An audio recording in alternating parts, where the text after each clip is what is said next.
ሰላም ጤና ይስጥልን የተወደዳችሁ የኢትዮ ታይም ተከታታዮች በአዲግራት ዩኒቨርሲቲ ተቃውሞ መካሄዱም ከ33 ዓመታት መገለል በኋላም ሞሮኮ ወደ አፍሪካ ህብረት መቀላቀሏ የዶናልድ ትራምፕ የበቀል እርምጃ ሶስት አበይት የምንቃኛቸው ሁነቶች ናቸው።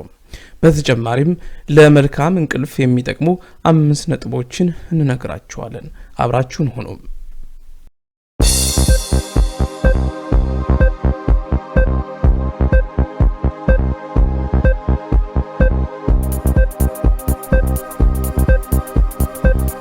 ባለፈው ሳምንት በአዲግራት ዩኒቨርሲቲ የአንድ ተማሪ ህይወት ማለፉን ተከትሎም ተማሪዎች የውሃ አቅርቦት ተጓደለብን ብለው በዩኒቨርሲቲው ንብረት ላይ ከባድ ጉዳት ማድረሳቸው ተገልጧል። ከስፍራው የቪኦኤን ዘገባ ያድምጡም። ባለፈው ሳምንት በአዲግራት ዩኒቨርሲቲ የአንድ ተማሪ ህይወት ማለፍንና የውሃ አቅርቦት መጓደልን ተከትሎ ተማሪዎች ተቃውሞ በማካሄዳቸው በዩኒቨርሲቲው ንብረት ላይ ከባድ ጉዳት ማድረሳቸው ተገልጧል።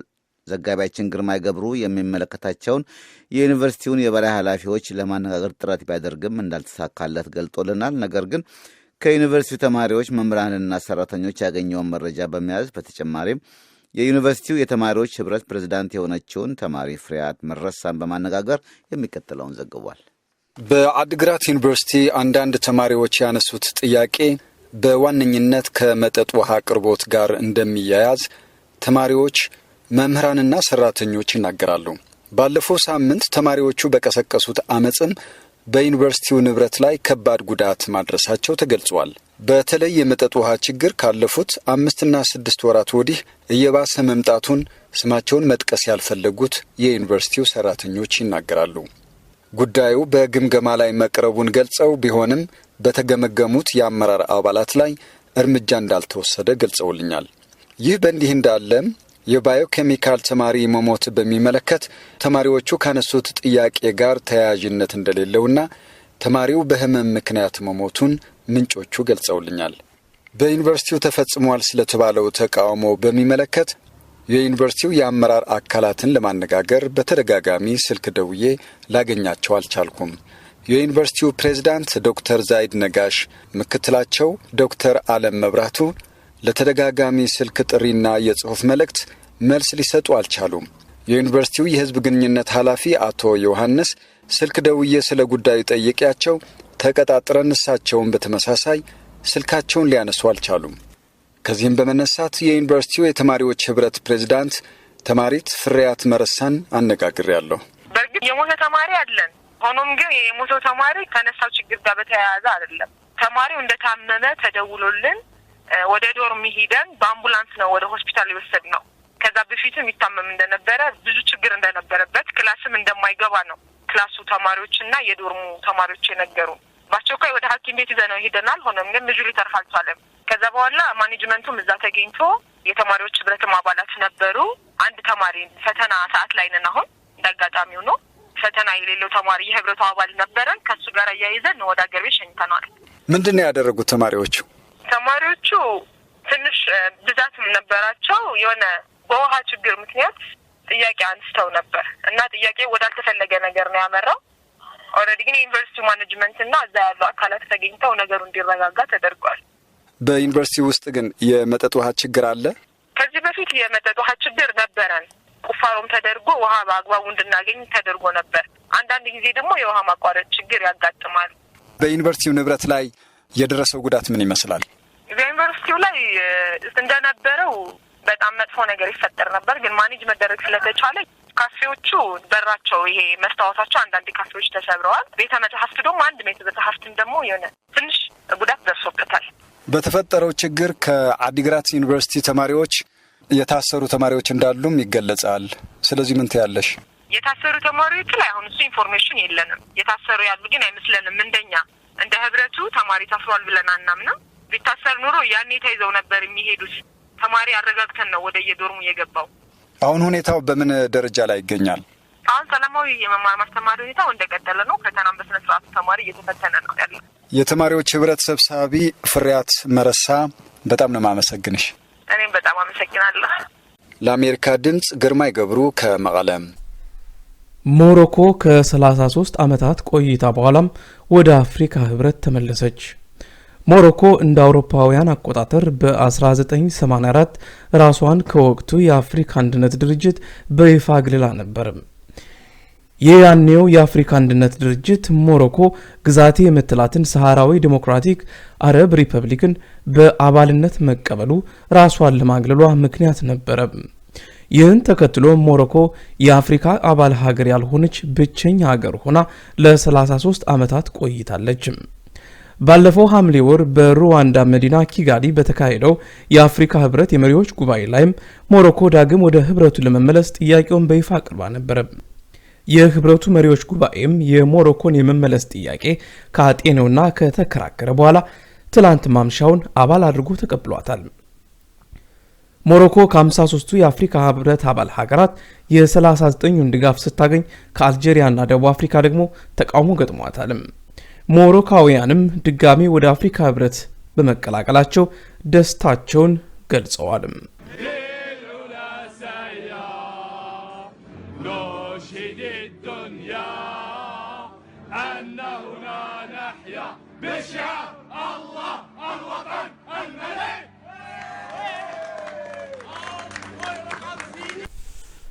አወዛጋቢው ዶናልድ ትራምፕ የበቀል በትራቸውን ተጠባባቂ አቃቤ ህጓ ላይ አሳረፉም።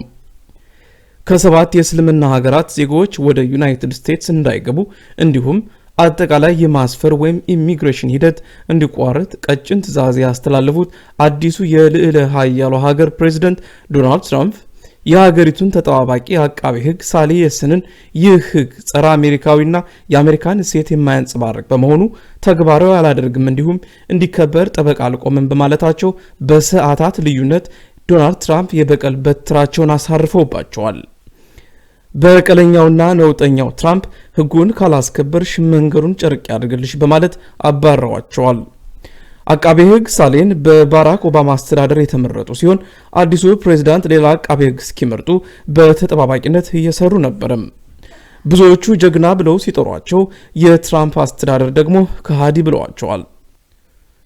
የዶናልድ ትራምፕ ውሳኔ ዓለምን እያነጋገረ ሲሆን ከዚህ ውሳኔ በኋላም ጸረ እስልምና የሆኑ የሽብር ተግባራት በዩናይትድ ስቴትስ እና ካናዳ ተዘግቧል።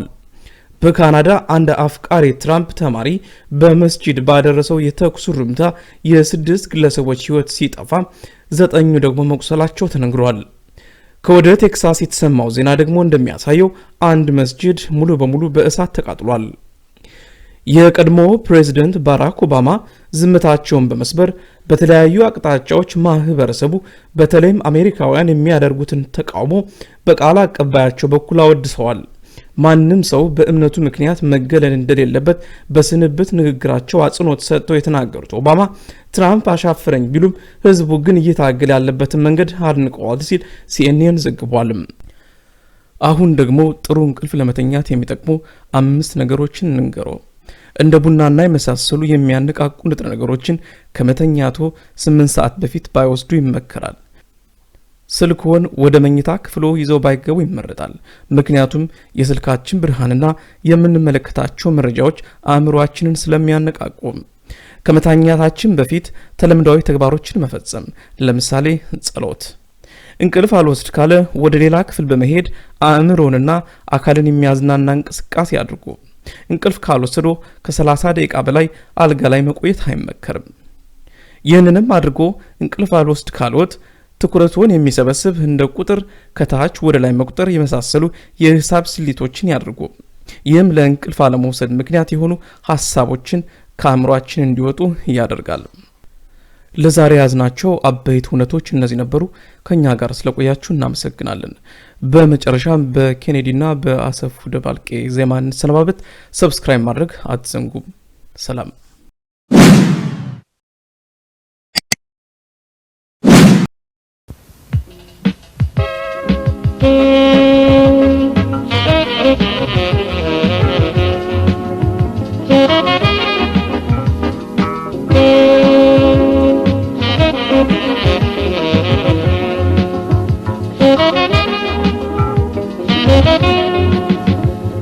عليه يهود عليه يا ربي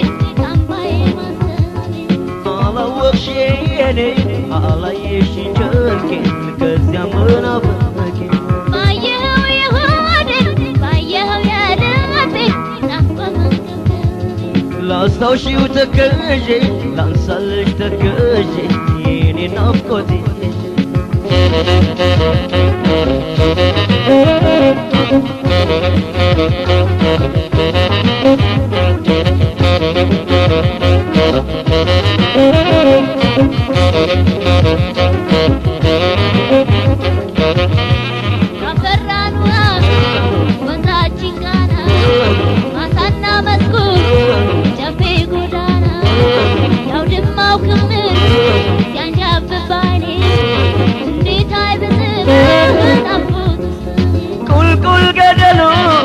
ጫካም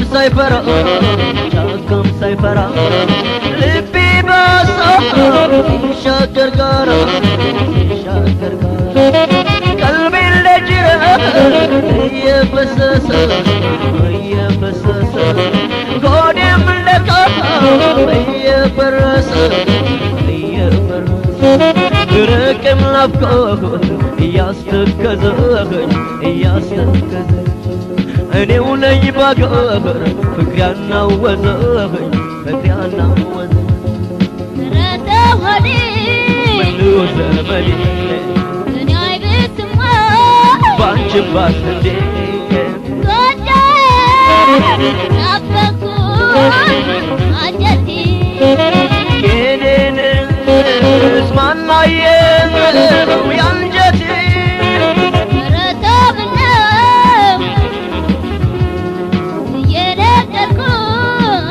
ጽኑ ነው የጸና በኔው ነው ኧረ ተይ በኔ ብሎ ብርቱ ነው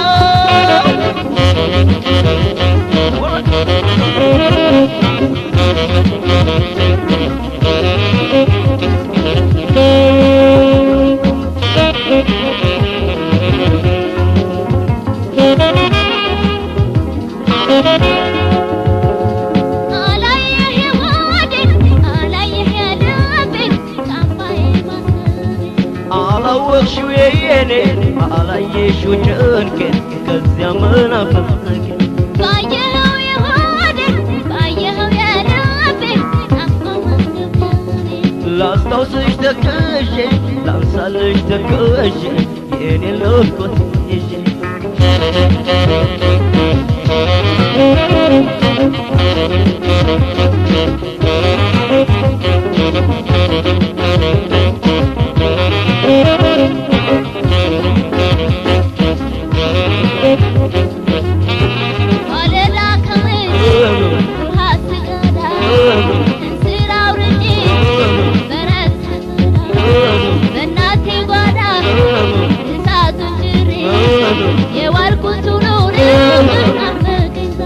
ሞፈር ቀንበሩ ጅራፍን ሳይቀር እያባባሰው የልቤን ማፍቀር የወንዝን ናፍቆት እያስታወሰ የልቤን ማዘር እኔን ሆድ ባሰው ብርቅም ናፍቆት እያስተከዘኝ እኔው ነኝ ባገር ፍቅር ያናወዘኝ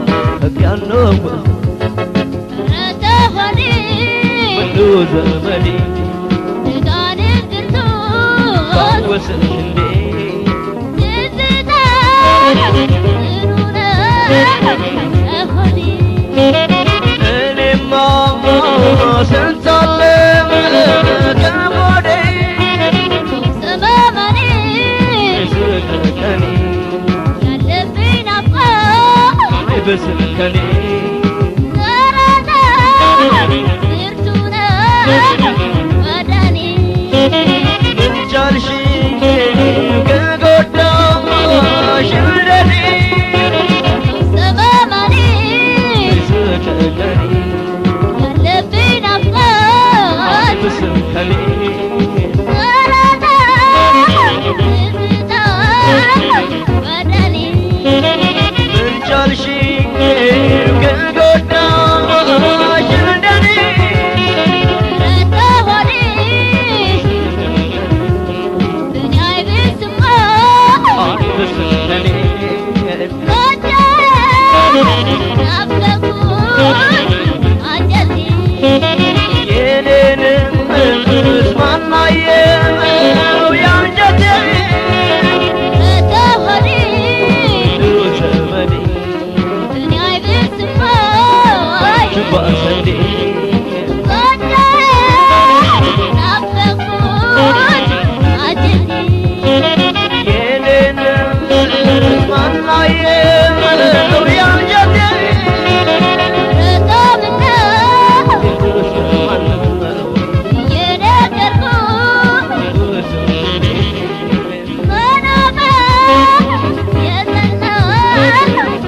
Yeah.